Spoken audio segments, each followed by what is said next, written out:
Bonjour Boualem Sansal. Bonjour. Vous êtes né en Algérie où vous vivez toujours. Vous avez démarré dans la vie comme ingénieur avant de devenir un grand romancier de langue française. Le Serment des barbares, qui reçut le prix du premier roman, vous a fait connaître et aimer.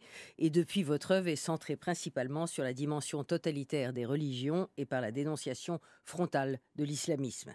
Les éditions Gallimard publient simultanément certains de vos romans dans l'édition Quarto, ce qui est un bel hommage, et Mmh. votre nouveau livre, 2084, La fin du monde, qui figure dans la première liste retenue par les jurés Goncourt. C'est un livre féroce, décapant, mi-fable, mi-conte sur un pays imaginaire, l'Abystan, qui, au terme d'une définitive guerre sainte, aurait vaincu l'ancien monde en 2084. 1984, cette fois, le célébrissime roman de George Orwell dont votre livre s'inspire était la description du totalitarisme politique.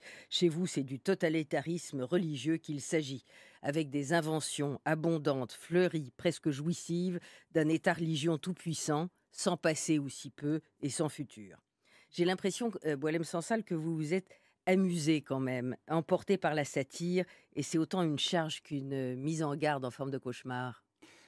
Oui, dans tous mes livres, je joue sur plusieurs cordes. La langue offre tant de possibilités. On peut donc raconter des histoires dramatiques et tristes, mais les dire d'une manière amusante et surtout qui, au-delà de l'amusement, c'est très pédagogique.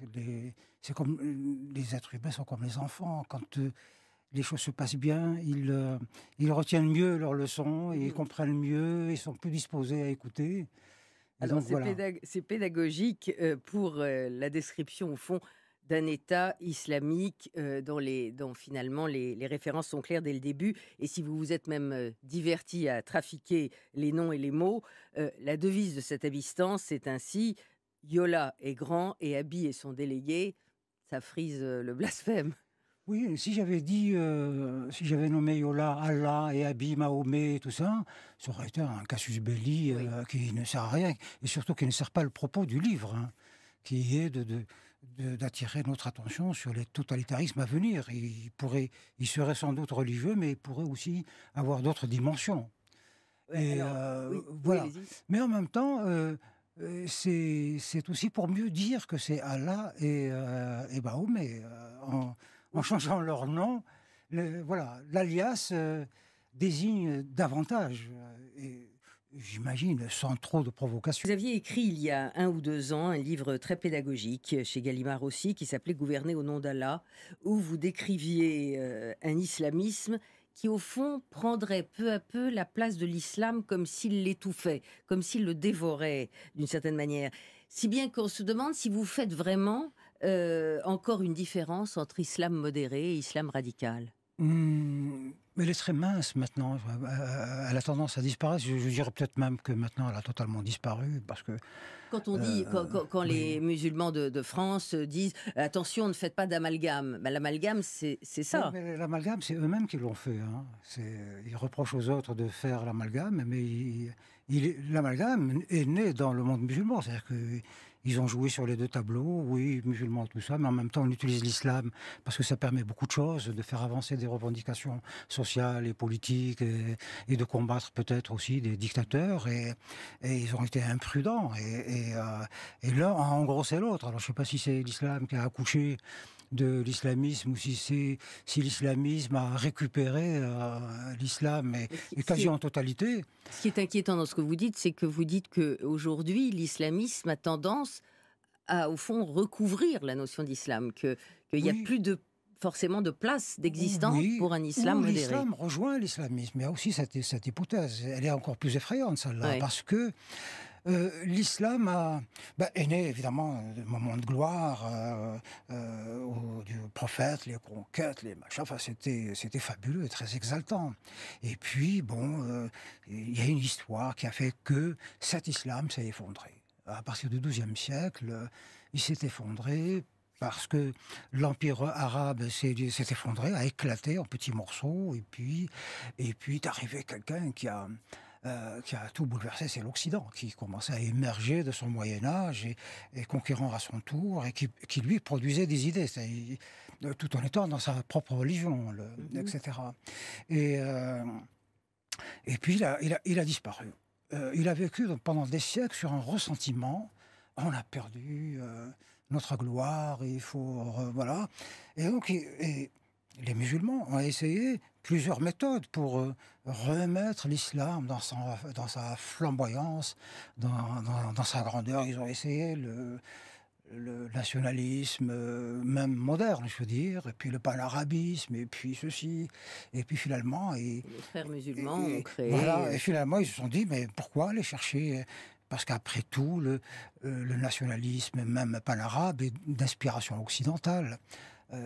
Non, cherchons dans l'islam lui-même. Il y a suffisamment de versets, d'interprétations et des théologiens et des docteurs qui ont fait dire au Coran, qui fournit des armes extraordinaires. Hein.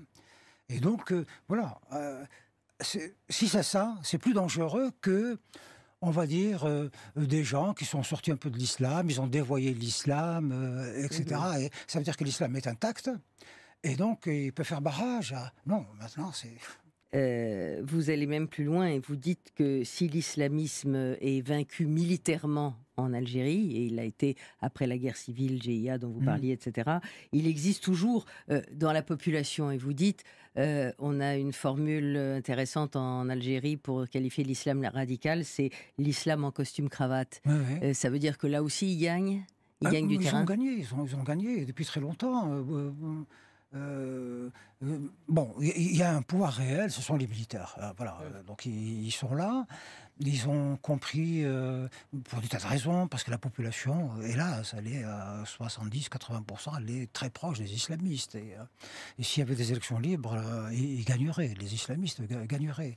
Mais les militaires sont coincés. Donc d'un côté, la société est proche des islamistes, mais l'Algérie vit dans le monde, en Méditerranée, elle a besoin de commercer avec l'Occident, donc il faut maquiller les choses, donc ils se mettent en retrait en se disant on a quand même le pouvoir, on le garde, mais on les laisse gagner le pouvoir lentement pour que ce soit, enfin, pas trop de... Mais les islamistes sont au pouvoir, il y a des ministres islamistes, il y a des députés, des sénateurs, il s'est créé d'ailleurs la semaine passée un parti islamiste créé par un ancien, le chef de l'armée islamique du salut, qui s'était rendu, qui avait déposé les armes il y a 7-8 ans, du temps du général Zeroual, et que Bouteflika a libéré, a réhabilité, voilà. Et là, il vient de créer un parti, ce qui suppose qu'il y a en lieu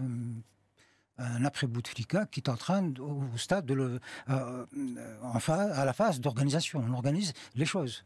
Ce qui veut dire que la Tunisie se retrouverait finalement assez isolée dans son combat, donnant l'impression, peut-être provisoire, vous allez me le dire, d'avoir renversé un peu le cours des choses, d'avoir stoppé une certaine avancée, non ? Non, pas du tout. C'est une petite réussite, oui, bien sûr. Il faut saluer et encourager les Tunisiens. Mais le monde arabe est une coopérative. Je veux dire que c'est tout ou rien.